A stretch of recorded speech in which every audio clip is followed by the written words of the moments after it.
Investidores, índice SP500 ou S&P 500 ali na casa dos 4.181 pontos nesse momento, obtendo uma alta de 0,27% e abrindo a semana então positivamente, uma leve alta, né? Mas o fato é que o S&P segue testando aquela região de resistência aqui no gráfico, tá, investidores? Aquela faixa de resistência que a gente tem entre os 4.100 e 4.200 pontos, pode colocar entre 4.000 e 4.200 pontos. Já faz quase um ano que a gente está vendo o S&P testar essa região como uma resistência. Esse teste se iniciou lá em 30 de maio. O primeiro teste, desde o rompimento para baixo, foi em 30 de maio de 2022. Então, 11 meses completos já, a gente observando o S&P não conseguindo se consolidar acima dos 4.200 pontos. Ele chegou a deixar um topo aqui nos 4.325 pontos, mas voltou a ceder. Então, essa resistência aqui, uma resistência bem forte. E eu fico aqui com um alerta ligado, investidores, porque a gente tem aqui um movimento de alta desde esse fundo que foi formado. Esse fundo foi formado, o S&P já chegou a se valorizar desde aquele fundo. Vamos observar aqui. Algo em torno de 9%, porém, a gente, quando olha o volume financeiro, identifica que o volume financeiro não acompanhou a alta. Isso aqui pode ser uma alta artificial, vamos ficar ligado.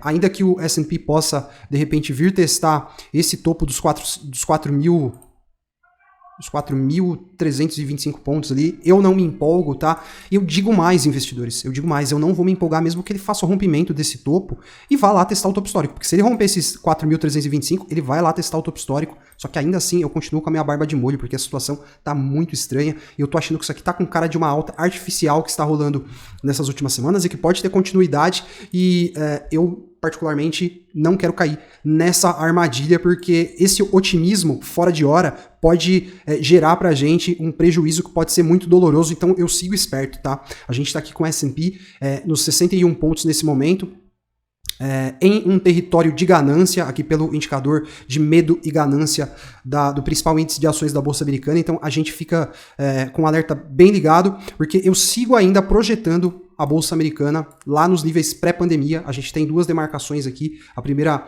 é 3.245 pontos, que é um nível muito factível de vir a ser atingido ainda nesse ano.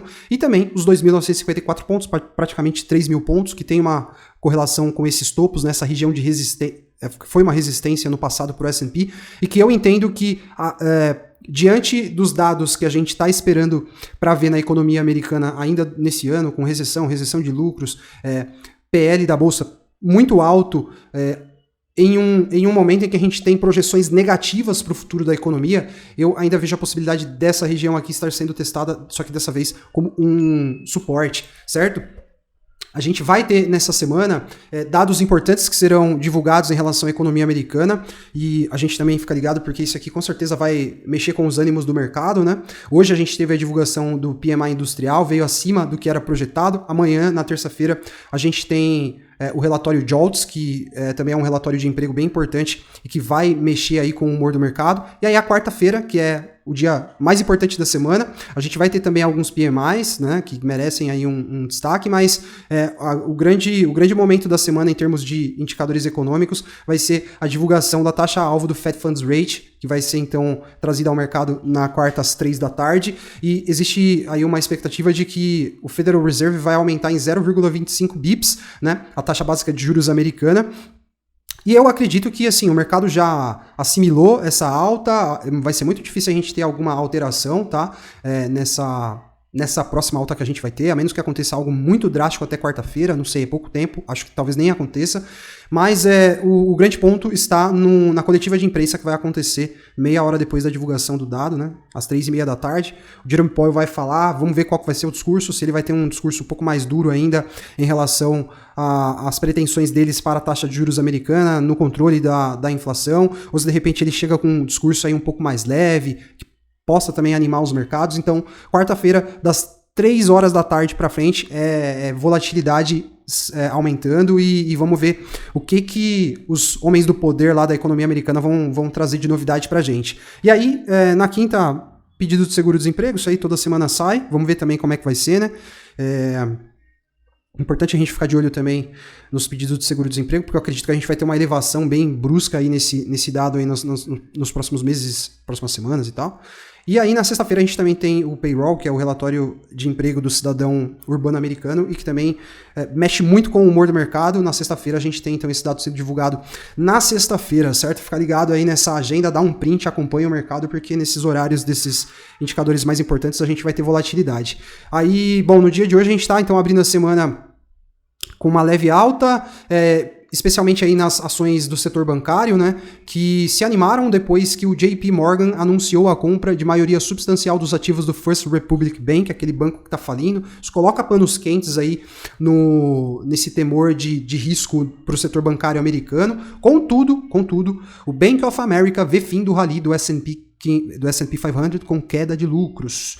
Uma forte queda nos lucros corporativos dos Estados Unidos e o enfraquecimento do mercado de trabalho americano devem frear a recuperação das ações, segundo Michael Hartnett, do Bank of America. E a gente já está vendo aí que a gente está caminhando para o segundo trimestre consecutivo de retração nos lucros das empresas americanas, as colocando em uma espécie de recessão técnica, certo? Então, o famoso earnings recession, né?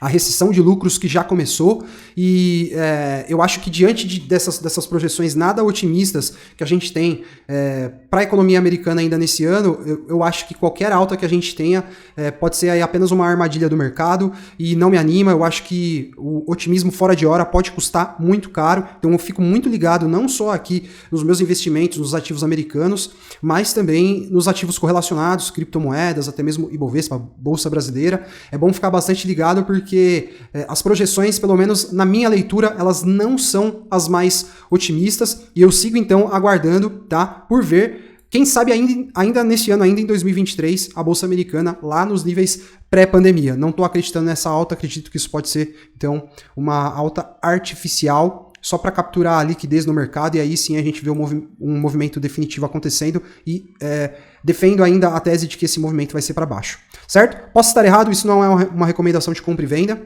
portanto, tomem suas próprias decisões aí, estudem bastante, e a gente vai tentando apenas ajudar um ao outro, certo? Eu vou fechar o vídeo pedindo para você que gostou da análise, não deixar de apertar o botãozinho de like aí para fortalecer o canal, e também de se inscrever para que você possa continuar acompanhando a atualização do nosso conteúdo. Um bom feriado para todos, um abração e até a próxima.